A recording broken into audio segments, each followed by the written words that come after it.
3 Steps to Set Corporate Risk Appetite. Risk Academy blog. Okay, the title is obviously irony. If you have seen any of my posts, you will know how skeptical I am of this management fad called risk appetite.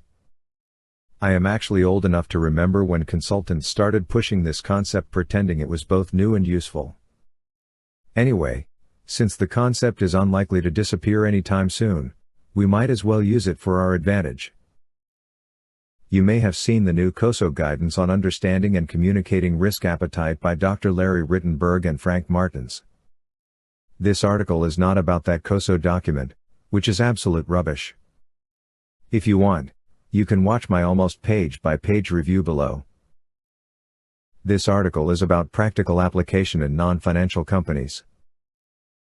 But first, important caveat. Risk appetite statements in any shape or form are moronic. If you are hoping to learn how to write one in this article, you probably shouldn't be working in risk. No organization should ever have a risk appetite statement. 10% of the time risk appetite is imposed by laws and regulations, not set. Despite what consultants are telling us, a lot of the time risk appetite is imposed, not set by management. Think of risk appetite as a dog's leash or boundaries that regulators, stakeholders and government set on the companies.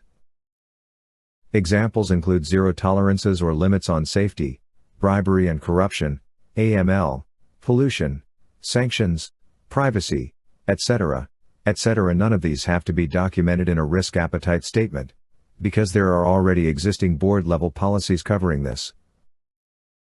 Does the risk manager need to do anything here? Probably not. 10% of the time risk appetite is the gentleman's agreement between board and management.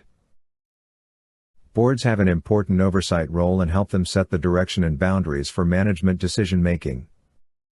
Those management decision-making boundaries is risk appetite. Examples include deal approvals only by board above a certain limit, limits on holding percentage of cash in certain pre-approved banks, rules on credit limits for certain types of customers, limits on investments in different countries, etc., etc. Does the risk manager need to do anything here? Probably not. Maybe review how management is tracking against those limits. I once had an interesting case study where the risk manager showed that management was actually not taking enough risk based on the appetite set by the board. The management ended up significantly changing the investment strategy, taking on more risk while still staying below the limit. 80% of the time risk appetite is the risk-reward trade-off. This one is my favorite, because the consultants and organizations like COSO are clueless about this most important and useful application. The two applications above have been around for decades, long before some consultants, it was most likely Oliver Wyman, came up with the name risk appetite, and there is not much for the risk managers to do that compliance officers or management hasn't done anyway. This application, on the other hand, is very powerful and something risk managers can stuck their teeth into. The key is making uncertainty around decision-making transparent to allow decision-makers choose the alternative which offers the most appropriate risk-reward balance according to their individual appetites. One of the common applications can be showing alternative decisions against the efficient frontier, example below, or running simulations to calculate the probability of favorable outcomes, example below, or show target using probabilistic ranges. Or show how different alternatives have very different risk profiles, example below. I had an interesting case study on the above many years ago.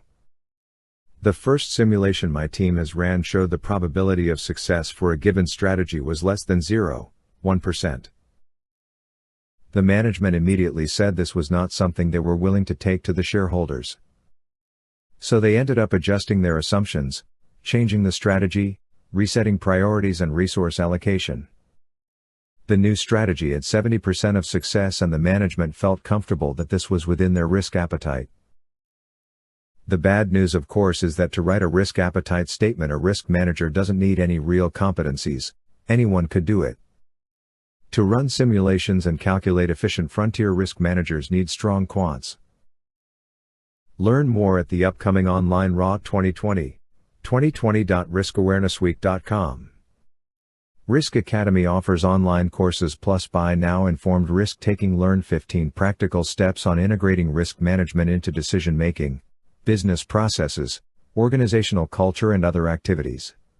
19,99 9,99 plus buy now ISO 31000 integrating risk management. Alex Sidorenko, known for his risk management blog, www.riskacademy.blog, has created a 25-step program to integrate risk management into decision-making, core business processes and the overall culture of the organization.